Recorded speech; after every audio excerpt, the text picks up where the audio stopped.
Hello, before this video starts, I want to explain what you're going to be watching. Stop the Silence is a video series dedicated for you guys to tell your mental health story. It's a place where you guys can open up and talk about your story of recovery and wellness in a safe place. If you'd like more information on Stop the Silence, please go to the Like Kristen website listed down below in the description box. Click on Stop the Silence and follow the directions to submit your story.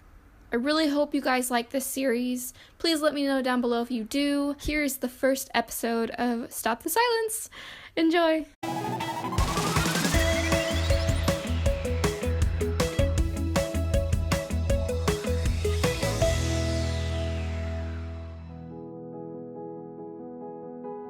Hi everyone, my name is Kat and I am here to Stop the Silence. I am a 19-year-old psychology student and I vlog over on my channel Shalom Aleichem. Stopping the Silence is a video series created to normalize speaking up about mental health. I support this completely because I've heard of far too many people who stayed silent far too long, including myself.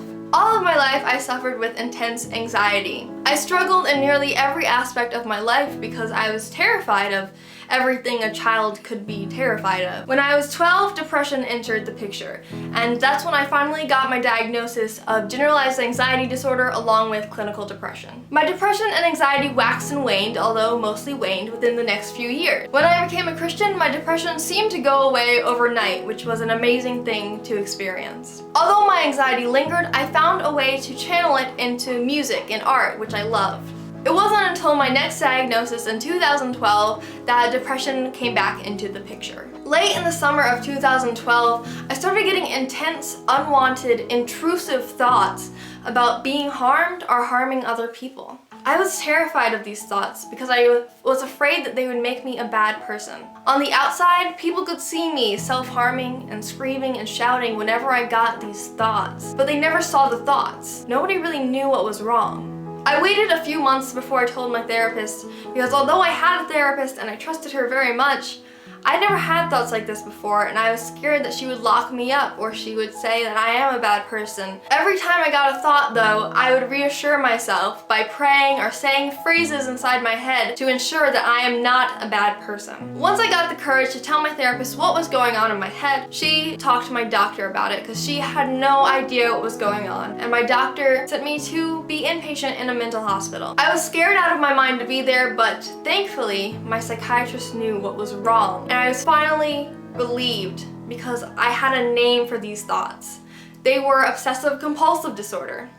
It wasn't me anymore, it was OCD. So my psychiatrist diagnosed me with obsessive compulsive disorder, otherwise known as OCD, but I had a long way to go for accepting that I had OCD. And you may be thinking while I say this right now, isn't OCD the hand washing disorder? I thought so too when I first got diagnosed. But my psychiatrist taught me that the intrusive thoughts are what makes OCD what it is. The anxiety that we get from the intrusive thoughts as well. So what OCD really is, it's not about cleaning or organizing or even funny memes. It's, it's about having intense, scary, intrusive thoughts that won't go away and that give us incredible anxiety, and then doing a ritualistic behavior to get rid of the anxiety associated with those thoughts or the thoughts themselves. Some people have thoughts about getting sick and they wash their hands as a ritualistic behavior or compulsion. But other people, like myself, get thoughts about hurting people and then they will pray or repeat phrases in their head as the compulsion. Because most people think OCD is a cleaning disorder and has nothing to do with anxiety, many people who experience these symptoms will go a very long time without receiving the proper diagnosis and treatment. On average, it's about 14 to 17 years according to the International OCD Foundation. After my initial diagnosis, I thought it would be all uphill from there. I was armed with new medications, a new therapist and psychiatrist, as well as tons of coping skills. Coping skills as far as the eye could see. However, I didn't get better. My harm OCD morphed into OCD around religion, otherwise known as scrupulosity OCD. For most of this time though, all of my compulsions were done inside my head. Now this led me to believe that I had no compulsions, therefore I didn't have OCD. Because I had never ever once in my life heard of someone who had OCD and had mental compulsions. So I went online to look to see if someone else had the same experience. There wasn't much at all about OCD online, however I did find a few blogs with a description of purely obsessional OCD, otherwise known as pure OCD. I also found people who had the same thoughts that I had with mental compulsions. It's called purely obsessional OCD because when we first thought of it, we thought there were no compulsions, but now we know there are compulsions, they're just inside here, inside the noggin. That's when I accepted that I do have OCD for my harm obsessions. But because OCD is known as the doubting disorder, I still doubted that I had OCD for my religious obsessions. I honestly, at some points, thought that my OCD was actually God speaking to me, telling me to do these rituals so I don't go to hell, since that was my feared consequence. When I started getting physical compulsions, my OCD started intruding physically into my everyday life. Whenever I repeated prayers in my head, I had to repeat actions as well. At one point, OCD made me always stand up while praying it, while at another point I had to kneel. And any sort of noise or movement I made would mess up the prayer, and I'd have to start again. This would even happen with things I have no control over, such as like my stomach gargling or needing to breathe. At that point, my harm thoughts stopped, but I started having perfectionism OCD symptoms. I began rereading and rewriting words if I didn't get them just right. This made school impossible. I was determined to read the Bible, however, it could take hours for me to finish one chapter. So now I know I have OCD, and I know it's hurting me, but my therapist is not helping. My medications weren't helping much either. At this point, OCD took over every aspect of my life. OCD told me nearly everything that made me feel better was a sin, including taking my medication, so I stopped them cold turkey. Don't ever do that. In an effort to get better, I went back inpatient into the hospital and I got on a new medication. This time, the hospital was going to be opening up an OCD intensive outpatient program incredibly soon. And after a whole mess of events, they put me into the OCD program. That's when things finally started looking up.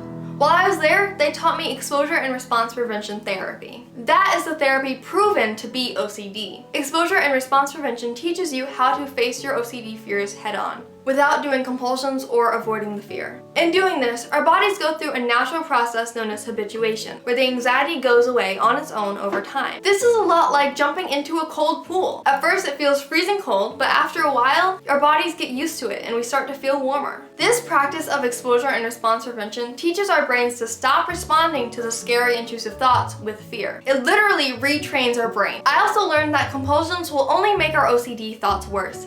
The more compulsions we do to decrease our anxiety, the more the intrusive thoughts will come back. The only way to stop OCD in its tracks is to stop the compulsions. Although it seems impossible short term, in the long term, OCD sufferers will see that their anxiety will decrease over time. It seems like taking a huge risk when we don't do our compulsions, but it's how we take our life back from out of OCD's hands and into our own. After my time in the program, I still struggled with OCD, and the themes of my obsessions changed many times. But now I had the tools to stop it. Over my time in the program, I became less and less what OCD wanted me to be, and I became more and more of who I really am. Only, I wasn't just how I was before OCD, but I was a better, stronger version of myself. This continued after I left. So what made this discharge different than the first one? This time I had the outpatient support of a psychologist and a psychiatrist who knew how to treat OCD. I also had confidence that I could succeed in anything I do because I faced my worst fears. And trust me, anyone who's in recovery from OCD knows once you fought your greatest fears, you can do anything. I had the will to regain aspects of my life that OCD took away from me. I was able to read my Bible more easily and learn about Christian theology without getting triggered. I started going to school with people again, and although it was just a homeschool co-op that met once a week, it still kept me busy. Before that, I was homeschooled by myself and had all the time in the world to focus on obsessions and compulsions. I also began doing activities outside of the house once a day to keep the depression at bay. But my greatest coping skill came about a year after I left the program. I remembered all the times I had looked up information about OCD and couldn't find very much about the type of OCD that I suffered from, and much of what was online about it gave a lot of bad advice. By now, I was very comfortable with exposure and response prevention therapy. I just looked up what resources I could and learned from those. Learning about my disorder and my therapy online helped me get a passion for helping other people with mental illness, and OCD in particular.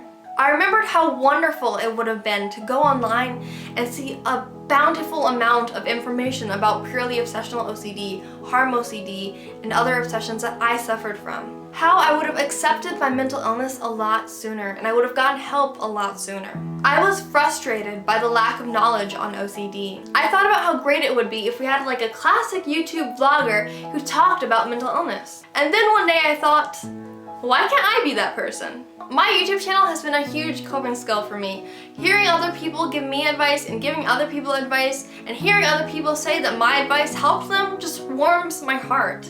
It's also been a great hobby and a great way to spend my time. Finding the mental health and OCD communities online have been so helpful for me. Since leaving the OCD program, I started college after leaving public school due to anxiety and depression. And because of my YouTube channel, I've been able to share my story all across the internet, as well as with people in person. Someday I'd love to speak professionally about OCD to raise awareness and also write maybe a book or two about it. Basically, reach as wide of an audience as I can to tell them about my story and about what OCD really is.